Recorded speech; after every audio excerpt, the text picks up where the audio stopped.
Buhay na buhay at makulay ang selebrasyon ng Pride PH Festival 2024 sa Quezon City ngayong araw. At mula sa Quezon Memorial Circle, nakatutok live si Katrina Son. Katrina.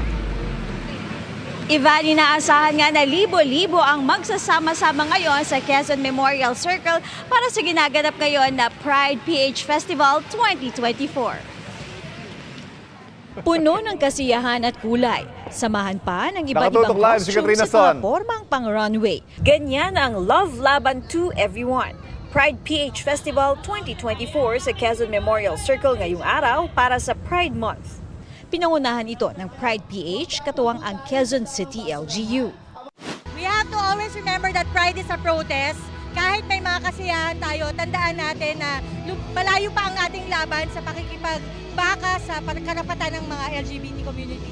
At dito po nararamdaman namin yung pagtanggap at pagkakaisa naming mga LGBT member. 20 years ago, ibang-iba yung Pride Month during the time, pero ngayon we're so open na.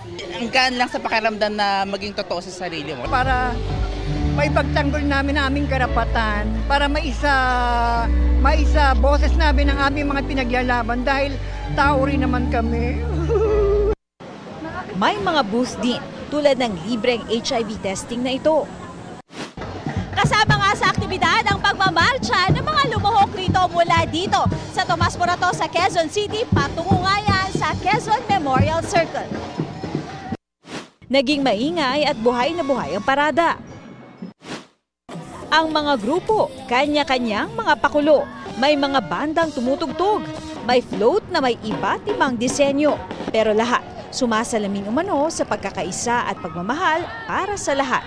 Sa taya ng mga nag-organisa ng aktibidad, aabot sa 20,000 ang mga sumali sa Pride March. Kaninang umaga naman, sa pangunguna ni Quezon City Mayor Joy Belmonte, idinaos ang graduation march kung saan malaya ang mga estudyanteng miyembro ng LGBTQIA+ community na magsuot ng kanilang preferred graduation attire. Ivan, sa ngayon nga ay nakarating na sa Quezon Memorial Circle yung mga sumali kanina sa Pride March. Dumagsa rin yung mga iba pa na mga kaibigan raw nila at nakikiisa sila sa gaganapin naman mamayang gabi na Pride Night. Kahit umuulan ngayon, Ivan, di nila ito alintana at talagang inaantay ang gaganapin mamayang gabi na Pride Night. Ivan? Maraming salamat, Katrina Son. Mga kapuso, patuloy na tumutok sa mga balita. Mag-subscribe sa GMA Integrated News sa YouTube. Sa mga kapuso abroad, samahan niyo kami sa GMA Pinoy TV at www.gmanews.tv.